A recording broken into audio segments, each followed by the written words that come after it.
Suatu toleransi akan berubah menjadi intervensi kalau kita sudah masuk dalam lingkup akidah mereka. Ya Bu ya. Nah ini, jadi jelaskan, kalau kita sampai mengucapkan selamat Natal berarti sudah bukan toleransi tapi intervensi. Nah disinilah yang kita harus cermat. Saya ada pertanyaan. Yang saya tahu tuh Bu, Nabi Isa itu Yesus yang sekarang disembah oleh umat Islam itu adalah samaran dari Nabi Isa. Nabi Isa itu kan mau dibunuh, jadi buat samarannya. Jadi dia disalib itu, jadi yang disembah oleh orang Islam sekarang itu ialah samaran dari Nabi Isa. Yang kedua Bu, kita kan mengucapkan apa? Memberi selamat dulu pada umat Islam itu tergantung niat. Gimana Bu kalau kita niat kita ini hanya sekedar untuk ya mempertanya silaturahmi lah. Istilahnya dia kan waktu kita Idul Fitri dia mengucapkan selamat Idul Fitri. Baru datang ini. Ada asal bapak senang lah gitu. Misalnya bisa aja. Nggak ada niat untuk agama segala macam untuk keadilan. Tengan. Jadi kita juga makasih ya. Cuma ada pertanyaan sedikit ya. Iya. Pada waktu apa namanya awal ceramah belum datang kan? Nah, ya udah bener deh. Nah, ya jadi itu tadi sebenarnya sudah saya jawab ya. Jadi intinya di sini bahwa setelah kita tahu muatan apa, disinilah kita harus membedakan mana hablum minanas dan mana hablum minallah. Jadi sebatas toleransi itu adalah sebatas hablum minanas. Tapi jangan sampai hablum minanas kita kemudian merusak hablum minallah. Ini sudah wilayah akidah. Jadi artinya kalau seseorang itu berbuat baik kepada kita, kita wajib berbuat baik kepada yang bersangkutan. Artinya mereka memberi kita ucapan selamat Idul Fitri, maka harusnya kita pun merasa berkewajiban juga memberikan selamat kepada mereka. Cuman memberinya itu jangan pada saat yang membuat kita membuat pelanggaran akidah. Artinya mereka mengucapkan selamat Idul Fitri oleh gereja dibolehkan dan dianjurkan. Kenapa? Karena Idul Fitri adalah sebatas hablum minanas. Ketika mereka mengucapkan itu otomatis tidak ada pelanggaran akidah. Tapi kalau kita mengucapkan selamat Natal, ceritanya jadi lain. Ini sudah bukan wilayah hablum minanas, tapi sudah menyangkut wilayah hablum minallah. Itu sebabnya kita wajib membalas kebaikan mereka mengucapkan selamat Idul Fitri, tapi momennya jangan momen Natal. Jadi kalau mereka mengirim parcel begitu kan, mereka kan baik gitu ya. Ya kita juga wajib baik juga. Mau ngirim parcel ayo boleh. Tapi jangan persis mengucapkan selamat Natal. Ucapkanlah misalnya selamat Anda semoga mendapatkan rezeki yang semakin berlimpah, boleh. Semoga Anda berusia 1000 tahun lagi, boleh. Asal tidak mengucapkan selamat Natal. Satu ini aja. Kenapa? Karena muatannya itu tadi sudah muatan akidah. Itu ya. Jadi perbuatan baik ayo kita jawab dengan baik. Perbuatan baik kita balas dengan baik. Hanya kita harus meletakkan yang tepat pada tempatnya. Itu saja permasalahannya. Apa itu? Oh, Nabi Isa. Iya. Jadi Nabi Isa, nah di sini nampaknya kita juga penting umat Islam untuk mengetahui tentang kristologi. Jadi orang Kristen pun 90% tidak paham bahwa sebenarnya Yesus ketika lahir namanya bukan Yesus. Namanya Yesus ketika lahir adalah Esau. Esau adalah bahasa Ibrani. Esau inilah dialektika Arabnya adalah Isa. Nama Yesus itu baru ada pada saat Nabi Isa alaihissalam mengalami bahaya penyaliban dan beliau diselamatkan oleh Allah. Maka pada saat itulah orang Romawi yang tidak senang mengucapkan istilah Esau, nama Esau bagi mereka kurang enak, tidak ada selera di situ, karena mereka mempunyai nama-nama favorit yang selalu diawali dan diakhiri dengan huruf mati dan akhirannya adalah As-Us.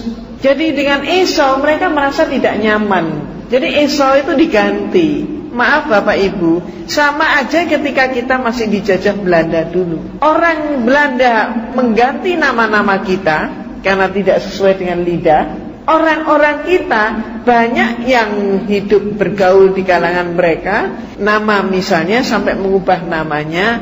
Ada namanya Suminarsi, berubah menjadi Ninja. Ada namanya Bambang, nama yang bagus, berubah menjadi Boy. Ini contohnya. Maka Esau berubah menjadi Yosua. Berarti huruf depannya sudah huruf mati. Abjad Ibrani tidak mengenal huruf Y sama sekali. Nah kemudian setelah Yosua berubah jadi Yosua, Yosua kok masih tidak sempurna. Diubahlah setelah Yosua menjadi Yehesua. Setelah Yehesua, depan huruf mati, tengah huruf mati, belakangnya huruf hidup. Panjang lagi, kurang nikmat, kurang enak. Maka digantilah Yesus, pas sesuai selera. Dan ini bisa Bapak Ibu buktikan dari nama-nama baptis, atau istilah lain nama permandian, yaitu nama-nama Romawi. Itu nama baptis itu. Yang favorit diawali diakhiri huruf mati. Maka contohnya Barnabas, Bartolomeus, Benedictus, kemudian Clementinus, Claudius, Dionysius, Darius, Franciscus, Gregorius, Hellenesius, Saverius, Laurentius, Paulus, terus Matias, Markus, Filipus, terus kemudian lain-lain. Stefanus sampai dengan huruf Z, Zebedius. Itu ceritanya. Jadi lain yang disebut Nabi Isa atau Yesus lain dengan Yudas, lain sama sekali. Jadi ini membutuhkan pemahaman yang lebih lanjut, tapi itu jelas lain. Ibu, saya mau tanya ibu-ibu. Kemudian ya. Sebenarnya tadi pertanyaan yang saya katakan biasanya saya punya tetangga yang Nasrani. Jadi setiap saya Idul Fitri dia selalu mengatakan sunnah berupa pasal atau cake atau apa gitu, tapi dia nggak mengucapkan selamat Idul Fitri. Karena untuk membalasnya keluarga saya biasanya mengatakan kue tanpa mengucapkan selamat Natal pas hari Natal. Mungkin ibu tadi udah bilang kalau nganterin pasal boleh, tapi jangan pas Natal, pas tahun Natal. Itu kita mau ucapin tapi kita belum nganter. Ditunda 1 hari deh. Dengan alasan ya, atau ditunda atau didahuluin gitu. Ya, lebih baik ditunda, itu yang aman. Jadi dengan alasan maaf ya kami tadi kemana begitu lah.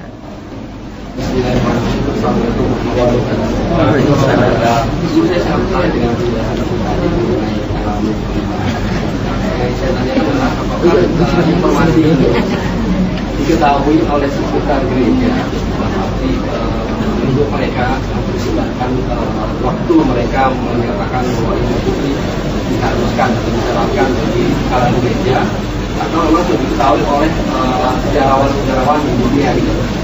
Karena ada beberapa kayak Armstrong ini membuat satu buku mengenai sejarah Tuhan. Ya, apakah informasi ini juga diketahui oleh sejarawan-sejarawan di luar atau hanya lingkungan gereja yang itu?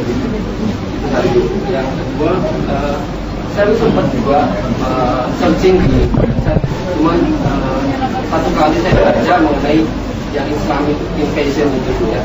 Tapi setelah itu nggak tahu dia blog website-nya. Saya juga tinggal juga dengan isi buku itu, karena saat ini susah juga mencari ini, dan itu juga referensi ke website yang kita bisa baca ya.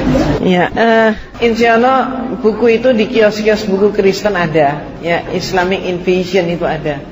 Tapi kalau sekaligus gitu ya, Bapak jangan hanya baca buku itu. Dan sebenarnya saya tidak merekomendir untuk umat Islam membaca buku itu.